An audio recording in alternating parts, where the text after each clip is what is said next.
Hello to everyone watching this video. Today I have decided to teach you the first chapter of chemistry because I was told by some of my friends that they did not understand some concepts. So I thought that I should make a video in which I would teach you all the important concepts and the important topics in the first chapter of chemistry. So let's start.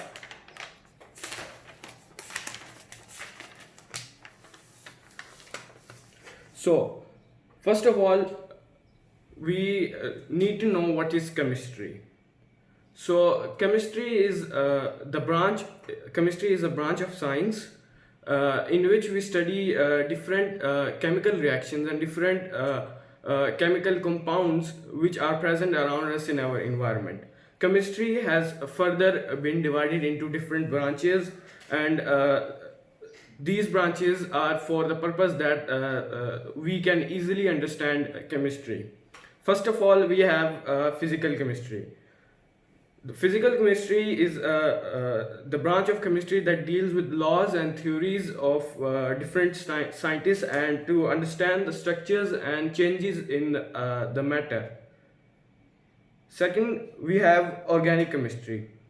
Organic chemistry is the branch of chemistry which deals with the compounds that contain carbon. However, some compounds have carbon in them, but they are not studied in organic chemistry. After that, we have inorganic chemistry. Inorganic chemistry is the branch of chemistry which deals with the study of compounds of different elements that do not have carbon in them. After that, we have biochemistry. Biochemistry is the branch of chemistry that deals with the physical and chemical changes inside living organisms and inside plants, inside animals, etc. After that, we have industrial chemistry. Chemistry is the branch of chemistry which deals with the different methods and different technologies for the production of different chemical compounds. For example, like we have fertilizers, which are produced in industries, and the production of these such compounds is studied in industrial chemistry. After that, we have nuclear chemistry. Nuclear chemistry is the branch of chemistry which deals with the changes and which deals with the study of nuclei of an atom, and all the changes inside the nuclei of an atom. After that, we have environmental chemistry. Environmental chemistry is the branch of chemistry which deals with different substances that pollute our environment and their effects on our body and the environment around us. After that, we have analytical chemistry. Analytical chemistry is the branch of chemistry which deals with the methods and instruments for determining the chemical composition of a compound. So in all these eight branches, there is a main thing that you should know that which branch is important for which subject. If in paper they ask you that there is a fission reaction and a fusion reaction which deals with the nuclei of an atom, so you should know that what branch of chemistry it is, and in this case it is nuclear chemistry.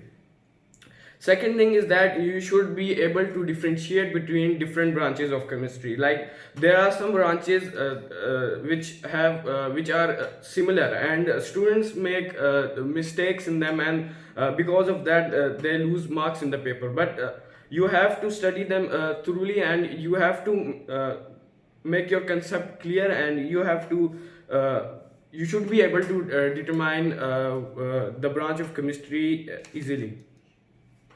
Now here we have example 1.1, which says identifying examples of different branches of chemistry. So first of all, it asks that photosynthesis produces glucose and oxygen from carbon dioxide and water in presence of chlorophyll and sunlight. So now from here we know that there is a word used, photosynthesis. Now whenever the word photosynthesis would be used, you should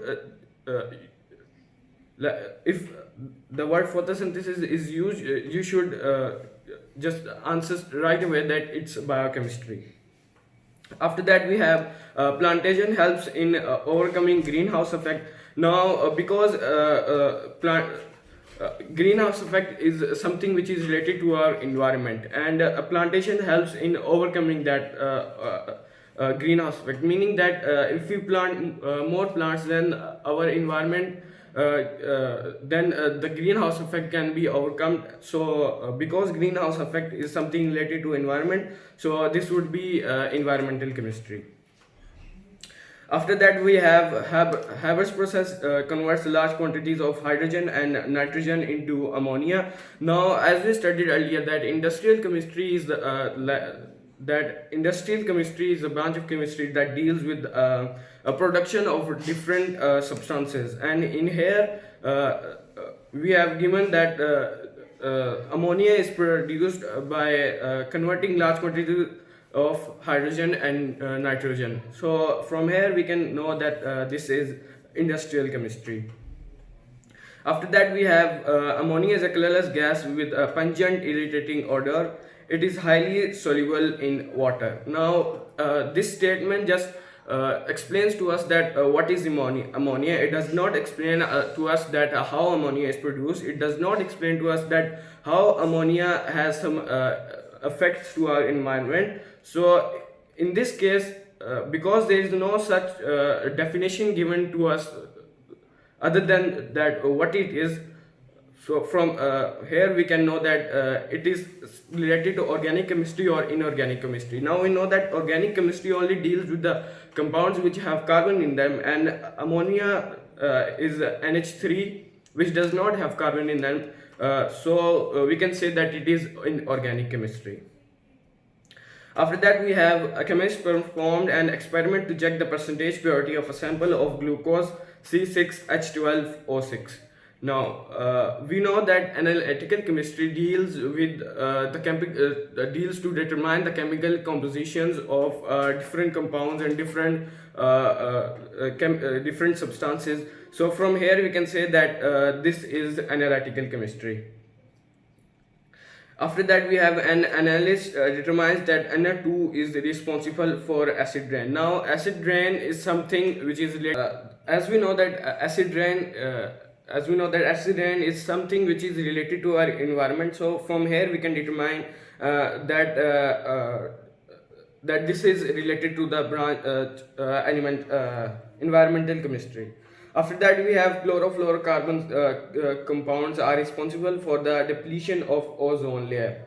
Now we know that ozone layer protects our environment from harmful rays of the sun and from different ultraviolet rays from entering into the earth's environment. So from here we can say that it is environmental chemistry. After that, we have alpha particles, double positively charged helium nucleus. When bombarded on nitrogen atom, a proton is emitted. Now we know that protons exist in the nucleus of an atom. So when alpha particles are bombarded on the nucleus of an atom, protons are emitted. So from here we can say that this is nuclear chemistry. So in this video we have covered the branches of chemistry, and the video is getting really long. So I would like to say that the next topics we would cover in the next video. Bye bye. And I would like to say one more thing, that please share this video and hit the like button also. Bye bye.